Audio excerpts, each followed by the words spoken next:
Hola amigos, mi nombre es Oscar Díaz, presidente de Viceversa Consulting, para darles la bienvenida a otra edición de Cara y Sello, el podcast de actualidad política, económica y social del Perú, con el análisis de la semana.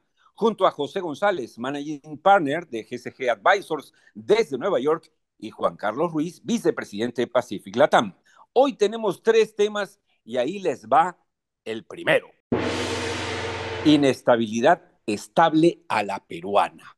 Es decir, en los últimos días, esto lo escuché, no es mi idea original, hablaron de que efectivamente el Perú había llegado a una suerte de inestabilidad estable o de estabilidad de la inestabilidad, en el sentido que efectivamente se han hecho, ¿no es cierto?, sendas acusaciones, además de las 6 acusaciones fiscales o de investigación fiscal, además de la denuncia constitucional de la que ya hablamos la semana pasada de la fiscal de la Nación, pero todo está entrampado, o sea, todos se quedan en su sitio. Es más, el día de ayer el IEP publica en La República una última encuesta donde el 36% piensa que efectivamente debería quedarse el presidente Castillo, aunque el 56% dice que podría apoyar que se vayan todos. O sea, pero estamos en ese limbo político, Juan Carlos y José. Lo que se está estabilizando en realidad es la hegemonía del ciclo político que se inicia con la presidencia de Castillo. Lo que se está estabilizando también es esa característica en donde la informalidad y digámoslo también por su nombre, la ilegalidad empieza a ser más importante en términos de definir reglas de juego que la formalidad o la formalidad que ha regido los últimos 30 años, que es el ciclo tecnocrático.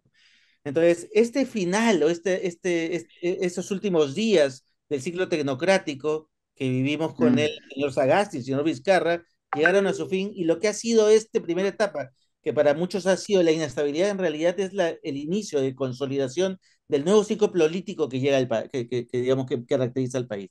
No es un ciclo ideal, no es el ciclo perfecto, no es el ciclo en donde la política pues tiene los más altos estándares de calidad, pero es lo que hay, ¿no? Con lo que tenemos es lo que hay. Y eso es lo que empieza a tomar forma y empieza a estabilizarse, como lo vemos también en las encuestas de opinión de preferencia, tanto del Congreso, tanto del Ejecutivo, como del Poder Judicial también, o la Fiscalía y todos los actores que de alguna manera están en esta pugna con una lógica o una mentalidad más política que tecnocrática, ¿no? Bueno, y José, esto se está pareciendo de alguna manera a esta famosa pelea de sumo tan tradicional en Japón, ¿no? Tienes al Congreso y al Ejecutivo abrazados, tratando de sacarse el uno al otro, pero apenas si pueden sacarse centímetros del cuadrilátero.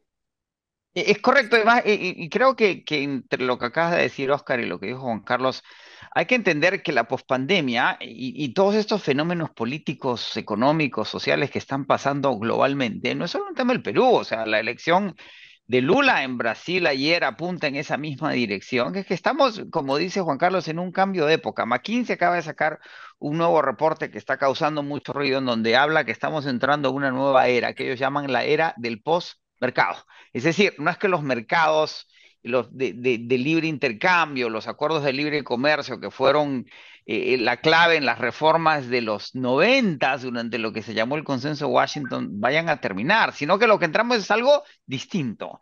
Y en esa era posmercado se están cuestionando una cantidad de preceptos, de nociones que parecían eternas, pero que duraron 40 años, como el ciclo anterior de 38 años de lo que se llamó la era del New Deal, de la socialdemocracia, posterior a la Segunda Guerra Mundial. Y en el caso del Perú, yo creo que nos enfrenta un tema que también Juan Carlos nos ha tocado en el pasado, que en un país con el 78% de la informalidad, Oscar, las soluciones tienen que ser otras. Si somos 78% informales, si lo seguimos siendo después de 50, 60, 70 años, de repente la informalidad es la formalidad. Y las tesis de Hernando de Soto de los 80 no son necesariamente las que van a funcionar, porque tampoco hay una solución mágica a que si le damos títulos a la gente son todos ricos de la noche a la mañana, cuando los bienes subyacentes a esos títulos no valen nada. Y si Así nuestras es. Y si nuestra forma de interrelacionarnos no sea esa de los humos, sino de tratar de entendernos todos y ver cómo le encontramos una solución a estos problemas. Y además, que si la informalidad es el 80% de la base laboral, los líderes van a salir sin formalidad. Entonces, las universidades truchas, la presidencia de Castillo, lo que es cada vez más claro que si hay una argolla ahí que está tratando de hacer negocios del Estado, que no es distinta a otras anteriores, pero es de una nueva manera que tampoco debe ser aceptado, ¿es acaso lo que tenemos que trabajar, la arcilla de la que tenemos que armar un nuevo Perú? ¿O me equivoco, Oscar? Totalmente, totalmente. Y eso tiene que ver con nuestro siguiente tema. Choque de poderes.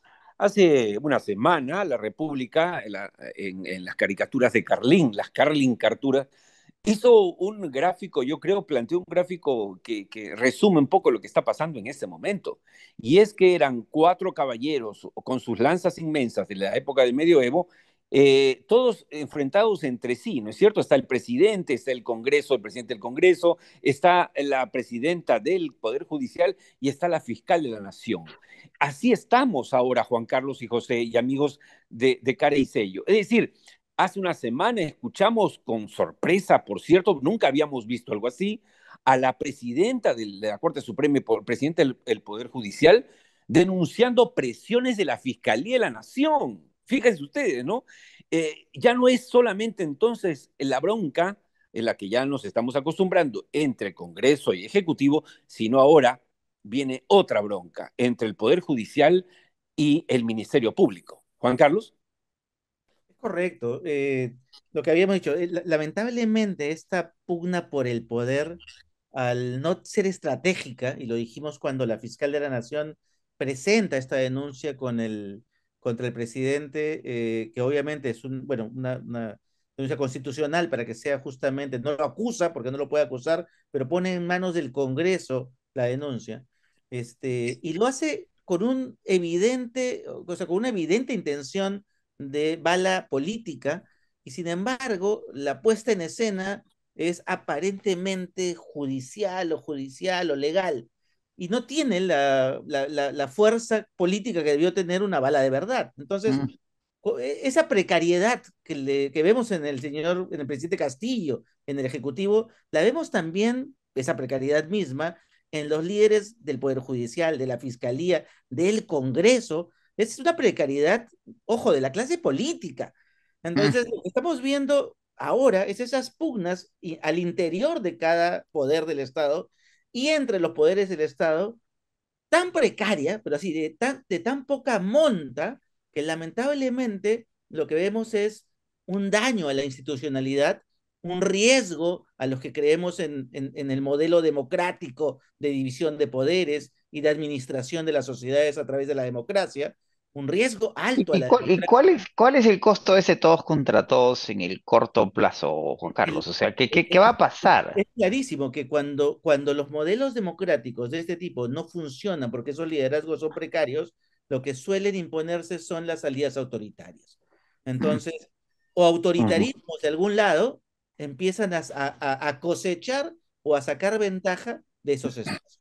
Así es, Lamentablemente, el así es, producto de este desorden es siempre una salida autoritaria, así lamentablemente. es. Así es. Miren, para graficar un poco y complementar lo que acaba de decir Juan Carlos con mucha lucidez, valga la pena simplemente recordar a los amigos del podcast de Caricello que nos siguen en diferentes partes del mundo, que el final del primer gobierno de Belaúnde terminó en la dictadura militar de Velasco Alvarado, porque había realmente una crisis tremenda donde se tumbaban a cada rato los gabinetes. Después, la crisis por el terrorismo y el mal manejo y la corrupción del primer gobierno de García termina en el gobierno de Fujimori, que se convierte en una dictadura o una Mm. dicta blanda, como quieran ustedes, en los siguientes años. Es decir, no es nada raro lo que está diciendo Juan Carlos, sino que está además probado, no solamente en la historia del mundo, sino en la historia del Perú. Ahora, mm, Y aquí el tema, la pregunta, José, es que efectivamente iremos a los brazos de la extrema derecha o de la la- extrema izquierda, el a- autoritarismo de extrema derecha o de extrema izquierda. Creo que en función de lo que acaba de decir Juan Carlos y lo que dices tú, Oscar, es decir, las salidas militares ya no son viables porque los militares se han institucionalizado y Así es, tampoco así es. quieren hacerse cargo del problema político civil, porque terminan Ujú. pagando las cuentas de esas cosas. Así es. Mucha agua ha pasado bajo el río y ya las posibilidades de golpes militares en América Latina están prácticamente descartadas. Funcionan Totalmente. institucionalmente y presionan institucionalmente. Ahora, Así es. saliendo del Perú es lo que nos pasó en Estados Unidos con Trump y el asalto del Congreso del 6 de enero de hace 2 años casi. Es decir, nunca se había saltado el Congreso, menos por propios civiles norteamericanos contra las instituciones de los Estados Así Unidos. Y hay es. otro caso que está generando mucha reacción a nivel de los Estados Unidos hoy día, que este sujeto que se mete a la casa de la presidenta del Congreso, que es la Eso. tercera en Estados Unidos en la sucesión del mando, el presidente, el vicepresidente, la presidenta del Congreso, y agarra Y martillazos al atenta a esposo, martillazos al esposo. le Sí. fractura el cráneo, le fractura los brazos, que se trata de proteger. Está diciendo hoy Dios. día él, declarando que lo que quería era romperle las rodillas a Nancy Pelosi para que entrara en silla de ruedas al Congreso. Ahora, ¿qué ha sucedido con ese evento, Oscar? Ha Sí. congelado la atención de toda la clase política. Porque si se meten a la casa de la tercera en el mando, sí, se van a meter mañana a mi casa. Y si no son los de derecha contra los de izquierda, son los de la izquierda contra ellos, son todos contra todos. Y en ese Mm. momento el sistema se está volteando porque se tienen que proteger todos de lo que le puede pasar a cualquiera. O sea, la clave en Estados Unidos es que de cara al abismo siempre se reforman, siempre tienen decisiones racionales para que el sistema funcione mejor. Y yo estoy de Ujú. acuerdo con lo que dice Juan Carlos, esos todos contra todos son muy peligrosos, más aún con un alcalde como el que vamos a tener en Lima, sí, que va a atizar esa hoguera. Y Ujú. la clave es, como se dice aquí una vez, si uno está al borde del abismo, no dar el paso adelante. Y ahora, antes que nos gane el tiempo, vamos para una ronda final con Juan Carlos y con José, a hablar de el siguiente tema, el regreso de Lula. Como todos sabemos, el día de ayer se dieron las elecciones en Brasil, 156 millones de votantes aproximadamente, y una diferencia de más de 1,5 millones de votantes a favor de Lula le dan la presidencia por tercera vez en una segunda reelección. Ahora, vale la pena también, para redondear esta faena, decir que Bolsonaro es el primer presidente de los últimos 25 años que no es reelegido en Brasil, a pesar de que le faltó poco, no llegó. Ahora, ¿qué significa esto, Juan Carlos? Algún colega nos enviaba un mapa de Latinoamérica todo teñido de rojo, ¿no es cierto? Con excepción de Ecuador, de Uruguay y Paraguay, como si realmente pudiésemos manchar de rojo, como si Latinoamérica entera y América del Norte, incluyendo a México, me refiero, fuesen pues gobiernos comunistas. Claro, no, lo primero que hay que recordarle a nuestros oyentes es que no es verdad. No es verdad, ¿Mm? señores. No es que el comunismo se apoderó de Sudamérica y tomó por asalto Sudamérica. No, tranquilos. Los populismos de izquierda son una expresión, obviamente, de una nueva geopolítica en la región que responden a necesidades de la sociedad, de las poblaciones, que no han sido incluidas dentro de ese ciclo tecnocrático de desarrollo, de crecimiento económico en la región que estuvo los últimos 30 años y no fueron incluidas, lamentablemente, por un modelo que benefició a grandes empresas, a grandes transnacionales, a grupos muy pequeños de población generalmente vinculados a grupos de poder económico, pero no fue lo suficientemente capaz de ser inclusivo con grandes poblaciones en este poco tiempo. Entonces, esta es la reacción, digamos, en términos políticos, de necesidades o de búsqueda de liderazgos que tienen discursos en donde dicen, oye, vamos, tenemos que hacer que esta generación de riqueza sea para mucha más gente y no solo para unos pocos. Y a eso responde esta nueva geopolítica. Lo que hay que empezar es a entender estos procesos, no en una lógica de conceptos obsoletos, como ya hemos dicho siempre, de Así izquierdas, es. de derechas, de comunistas versus capitalistas, porque eso no son los conceptos que nos ayudan a entender la realidad. Tenemos que empezar a entenderlo como procesos sociales de desarrollo que permiten ver los plazos del desarrollo social en cortos, medianos y largos plazos. Las sociedades, señores, no se crean ni se destruyen, solo se transforman. Tenemos que entender hacia dónde van. El comentario final de José. Correcto, exactamente lo que dice Juan Carlos. El presidente Biden acaba de anunciar hace unos minutos un impuesto extraordinario a las compañías petroleras porque lo que acaban de hacer con las ganancias extraordinarias del año, desde la invasión de Ucrania a la fecha, es pagarse tremendos dividendos. Y no están Exacto. reinvirtiendo un centavo en producir más petróleo para que baje el precio del petróleo, ¿sí? Es decir, el Estado está empezando a reaccionar como debe reaccionar. No puede Claro, ser que todos paguemos por la gasolina $135 para que los accionistas de las compañías de petróleo se paguen y se den el vuelto, como se dice en Venezuela, ¿sí? así Y es. eso no es un abuso comunista, porque nuestro colega también pintaría de rojo a Estados Unidos por el presidente Biden, a quien aquí los radicales acusan también de ser comunista, ¿sí? Sí, Sino que si el tengo varios Estado se, amigos, ¿ah? Tengo varios amigos que me dicen el comunista de Biden. el Estado se tiene que imponer para poner orden, para redistribuir esa riqueza que generamos todos. O sea, el señor Bezos no vale $170.000 millones porque ha trabajado solo, sino porque consumimos lo que nos vende, utiliza las carreteras que construyó el Estado durante la época de Eisenhower y que no se han mantenido, y los puentes y la Exacto. iluminación y la policía, ¿sí? Eso viene, como dice Juan Carlos, en esta renovación. Y la elección de Lula es una más en toda la América Latina que ya está en lo que mencionamos como una socialdemocracia radical antes que un socialismo, porque además es la pospandemia. ¿Por qué castigan a Bolsonaro como castigaron a Trump? Porque no manejó bien la crisis Ujú, de la COVID. Además, recordemos que Bolsonaro recomendaba la ivermectina, no creyó la enfermedad, hizo ujú. exactamente el mismo tipo de afirmaciones que hizo Trump y que valieron la reelección. Ahora, Lula gana por solamente el 2%, 1,5 millones de votos. Es decir, las situaciones son más complejas. Ahora, en su discurso de aceptación de la elección, ha sido muy constructivo Lula. ¿En qué Sí. sentido? En Ha dicho convocar, además, no hay dos Brasil. correcto, Una frase muy fuerte y que sí, tienen que, ¿no es cierto?, restañarse de heridas porque la guerra ha sido terrible. y restablecer, Oscar, los mecanismos políticos del país. Se va a reunir con los alcaldes, con los prefectos.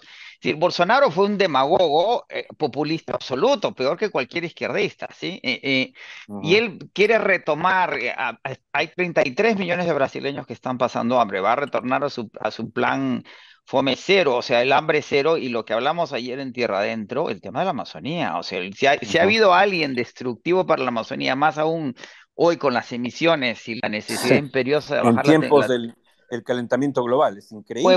fue Bolsonaro, hizo gente muy verde en ese sentido, y el alivio global, ¿sí? Es muy grande de que haya sido Lula y que vuelva algún tipo de racionalidad a Brasil.